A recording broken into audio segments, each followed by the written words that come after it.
प्रिय विद्यार्थियों नमस्कार, सत श्री अकाल, जय हिंद, जय भारत।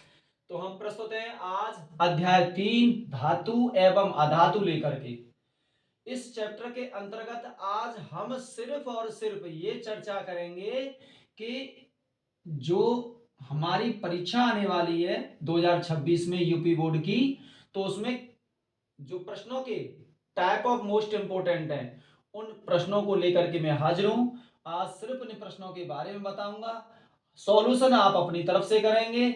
उम्मीद करूंगा कि इनकी किसी भी समस्या के लिए आप हमें कमेंट के द्वारा बता सकते हैं। हम सॉल्यूशन लेकर के बाद में हाजिर होंगे। तब तक पहले सबसे पहले हम आपको ये बताए दे रहे हैं हर वीडियो में कि आपको इन मोस्ट इंपोर्टेंट क्वेश्चनों को किसी प्रकार से सॉल्यूशन या हल करना है, और समस्या मिलने पर हम आपको इन्हें दोबारा से सॉल्यूशन भी कराएंगे।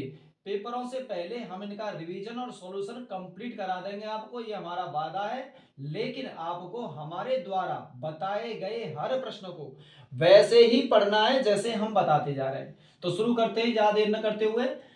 पहला क्वेश्चन है आपके सामने, मिश्र धातु किसे कहते हैं? कॉपर की दो प्रमुख मिश्र धातुओं के नाम, संगठन और उपयोग दीजिए। मतलब इस प्रश्न का कहने का यह है आपसे कि पहले आपको यह बताना है कि मिश्र धातु क्या होती है, ठीक है।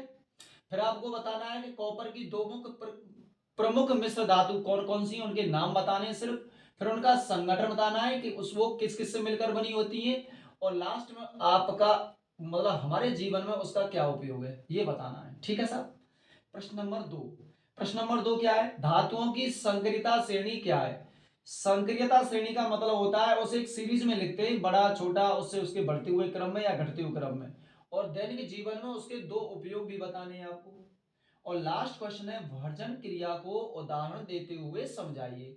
तो वर्जन क्रिया के पहले आपको ये बताना है कि वर्जन क्रिया किसे कहते हैं, और फिर उसका एक उदाहरण दोगे, उदाहरण देते हुए उसे समझा दोगे। तो ये था चैप्टर नंबर 3, जिसमें से मोस्ट इंपोर्टेंट क्वेश्चन है, और मैं आशा करूंगा कि इनमें से आपको 100% एक प्रश्न मिलेगा दीर्घ में पेपरों में।